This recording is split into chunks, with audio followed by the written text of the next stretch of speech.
อดีตครับเหล่ามนุษย์จะเชื่อกันว่าทุกสิ่งต่างๆบนโลกเนี่ยถูกสร้างมาโดยพระเจ้าและจะเชื่อกันว่าดาวหางเนี่ยเป็นลางบอกเหตุร้ายเหมือนเป็นการเตือนภัยที่พระเจ้าเนี่ยต้องการบอกกับมนุษย์ว่าจะมีภัยพิบัติโรคระบาดหรือการสูญเสียบุคคลสำคัญและในประวัติศาสตร์บนโลกเหล่านั้นก็มีเหตุการณ์สำคัญที่บอกถึงความเชื่อเกี่ยวกับดาวหางไว้อยู่หลายเรื่องเลยครับ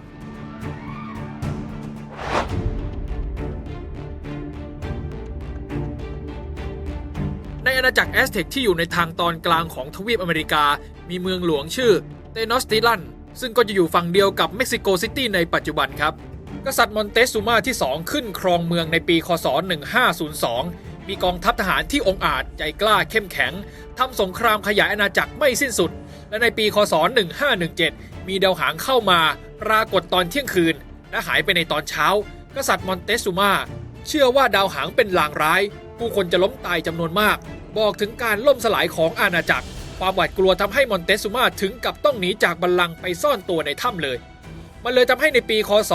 1519นะครับทหารสเปนบุกแอสเท็กคือต่อให้แอสเท็กจะเป็นอาณาจักรใหญ่ยังไงก็ตามมีกองทัพกำลังมากก็ตามแต่ความหวาดกลัวดาวหางของกษัตริย์มอนเตซูมาเนี่ยที่ปล่อยให้สเปนยึดเมืองได้โดยไม่ต่อต้านอะไรเลยสุดท้ายมอนเตซูมาก็ถูกจับผู้คนล้มตายจำนวนมากเกิดโรคระบาดและในที่สุดอาณาจักรแอสเท็กก็ล่มสลายลงอย่างที่กษัตริย์มอนเตซูมาหวาดกลัวเรื่องของดาวหางกับกษัตริย์มอนเตซูมาจึงเป็นความสูญสิ้นที่มาจากการกระทำของตัวเองแล้วเอามาเชื่อมกับความเชื่อของดาวหางมอนเตซูมาปล่อยให้กองทัพสเปนยึดเข้าครองเมืองโดยไม่ต่อต้านเลย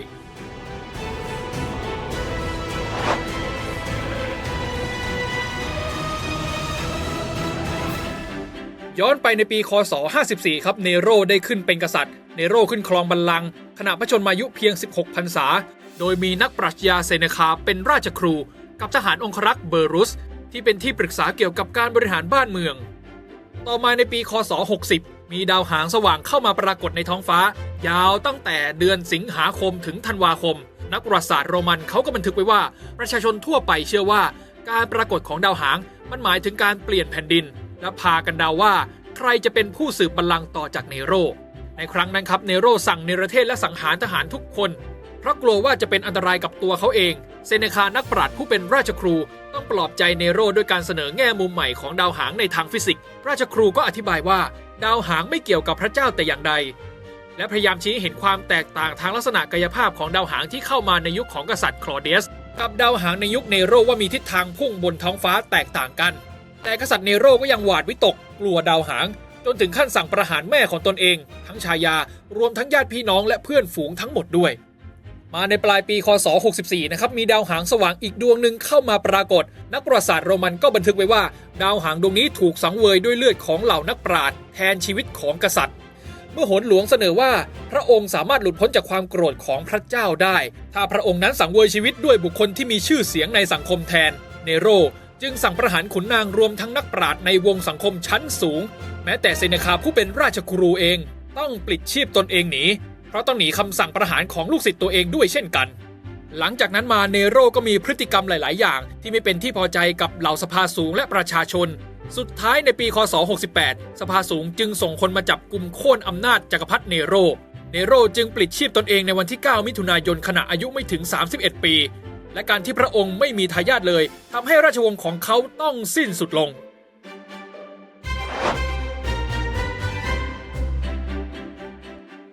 หลังจากที่จูเลียสซีซ่าถูกลอบปลงพระชนก็เกิดการแบ่งแยกแตกกันเป็นหลายกลุ่ม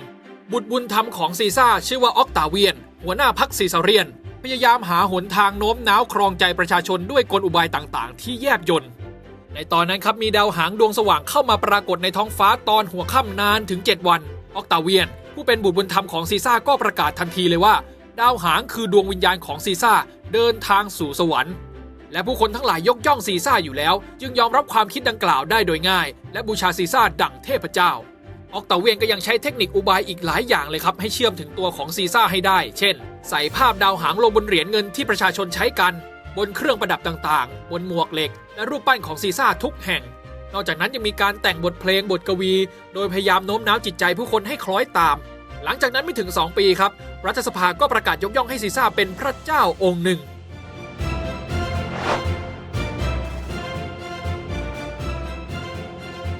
ในปีพ.ศ. 2453ครับดาวหางฮันเล่หวนกลับมาอีกครั้งคราวนี้ เข้ามาใกล้โลกความกลัวของชาวโลกก็มาจากข่าวที่เขียนในหนังสือพิมพ์ต่างๆที่เขียนถึงความรุนแรงของดาวหางเกินกว่าเหตุไม่ว่าจะเป็นพบก๊าซพิษในดาวหางนักดาราศาสตร์ฝรั่งเศสเชื่อว่าก๊าซพิษมีผลต่อบรรยากาศโลกหรือข่าวว่าชาวบ้านอุดรูรั่วตามช่องประตูตามหน้าต่างบ้านกันก๊าซพิษดาวหางและในสมัยนั้นครับถึงกับมีการขายยากันพิษดาวหางเลยไม่ว่าจะเป็นทั้งแบบเม็ดหรือแบบสูตรดมรวมไปถึงขายถุงป้องกันพิษดาวหางด้วย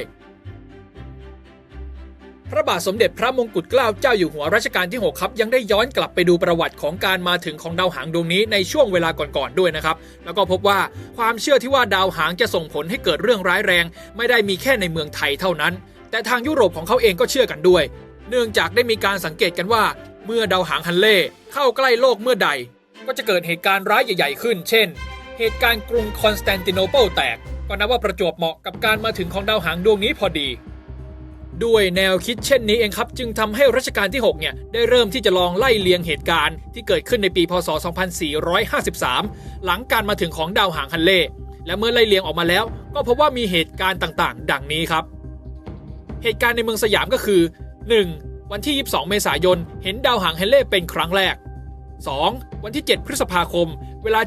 7:55 เกิดเพลิงไหม้ที่ป้อมผีเสื้อสมุทรจังหวัดสมุทรปราการเนื่องจากดินปืนที่เก็บไว้นั้นระเบิด3. วันที่28พฤษภาคมกลุ่มคนจีนปิดประกาศชักชวนให้พวกคนจีนนัดปิดร้านและหยุดงาน 4. วันที่ 1-8 มิถุนายนจีนปิดร้านและหยุดงาน 5. วันที่ 2 มิถุนายนเกิดคดีพญารกาขึ้นทำให้ข้าราชการกระทรวงยุติธรรมได้นัดกันลาออกตามกรมหลวงราชบุรีดิเรกฤทธิ์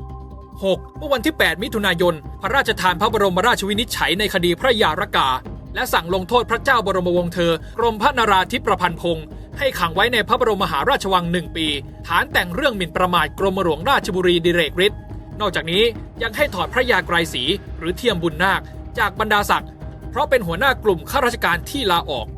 7. วันที่ 15 กรกฎาคมเวลา 8 นาฬิกาเกิดเพลิงไหม้โรงภาพยนตร์ที่เรียกว่ารัตนภาพยนตร์ปีรากาของนายสุนชัยรัตนมาลาลุกลามเป็นเพลิงไหม้ใหญ่ในกรุงเทพและ 8 วันที่ 23 ตุลาคมเวลาเที่ยงคืนล่วงแล้ว 45 นาทีพระบาทสมเด็จพระจุลจอมเกล้าเจ้าอยู่หัวรัชกาลที่ 5 เสด็จสวรรคตและสำหรับเหตุการณ์ในต่างประเทศก็อย่างเช่น 1. วันที่ 6 พฤษภาคมสมเด็จพระเจ้าเอ็ดเวิร์ดที่ 7 แห่งจักรวรรดิอังกฤษเสด็จสวรรคต 2. วันที่ 11 พฤษภาคมเกิดเหตุภัยใหญ่ที่บ่อถ่านหินเวลลิงตันแคว้นเวลส์มีผู้เสียชีวิต 136 คน 3. วันที่ 26 พฤษภาคมเรือดำน้ำในกองทัพเรือฝรั่งเศสถูกเรือกลไฟชนจมที่ริมฝั่งน้ำเมืองคาเลส 4. วันที่ 11 กรกฎาคมเกิดเหตุเพลิงไหม้เมืองแคมป์เบลตันแคนาดาประมาณการเสียหายราว 600,000 ปอนด์เหตุการณ์ต่างๆที่รัชกาลที่ 6 ทรงบันทึกไว้ยังมีอีกมากครับไม่ว่าจะต่างประเทศหรือในประเทศก็ตามแต่การที่พระองค์ได้ทรงบันทึกไว้แบบนี้นะครับในหนึ่งการที่พระองค์ได้ย้อนกลับมาตั้งข้อสังเกตต่อดาวหางฮันเล่เนี่ยก็เป็นเพราะว่าในปีเดียวกันนี้พระองค์ต้องสูญเสียพระราชบิดาของพระองค์เลยน่าจะทำให้พระองค์นั้นฝังพระทัยกับดาวหางฮันเล่อยู่ไม่น้อยประจวบเหมาะกับการที่จักรวรรดิอังกฤษก็ได้สูญเสียพระเจ้าแผ่นดินเช่นกันแต่อีกในหนึ่งก็น่าจะสะท้อนให้เห็นว่าพระองค์นั้นทรงสนพระทัยกับดาวหางฮันเล่อยู่ไม่น้อยเลยคุณผู้ชมครับความหวาดกลัวของมนุษย์นั้นเปลี่ยนแปลงไปตามยุคสมัยครับในยุคก่อนมนุษย์หวาดกลัวเนื่องจากไม่สามารถรู้เหตุการณ์ล่วงหน้าว่าจะเกิดอะไรขึ้นได้นะฮะทั้งสุริยุปราคาจันทรุปราคาดาวหางดาวตกหรือแสงประหลาดบนท้องฟ้าซึ่งในตอนนั้นมนุษย์ก็เห็นเป็นเหตุการณ์ที่ไม่ปกติดาวหางจะเป็นเครื่องหมายของหายนะมาตลอดต่อมามีนักดาราศาสตร์ต่างๆมาเสนอข้อค้นพบว่าดาวหางเป็นปรากฏการณ์ธรรมชาติที่มนุษย์สามารถรู้ล่วงหน้าได้และเป็นไปตามกฎเกณฑ์ธรรมชาติของวัตถุท้องฟ้าแต่อย่างที่ว่าไปครับความที่มนุษย์ไม่มีความรู้ชัดเจนในตอนนั้นวิทยาการก็ยังไม่ก้าวหน้ามากจึงเกิดความหวาดกลัวและโยงเข้ากับเหตุการณ์ต่างๆที่เกิดขึ้นพอมีการศึกษาดาวหางมากขึ้นก็เลยเข้าใจลักษณะธรรมชาติของดาวหางว่าเป็นก้อนน้ำแข็งสกปรกมีหางซึ่งไม่เกี่ยวกับเหตุร้ายที่เกิดขึ้นแต่อย่างใดทำให้มนุษย์ลดความกลัวลงได้มากครับแต่ภายหลังเราก็มักจะกลัวดาวหางในแบบของการที่มันจะพุ่งชนโลกซึ่งความกลัวนี้ก็ดูจะมีเหตุผลขึ้นมาหน่อยแต่ก็นั่นแหละครับให้เป็นหน้าที่ของนักดาราศาสตร์และนักวิทยาศาสตร์ศึกษากันต่อไปจะดีกว่านะครับ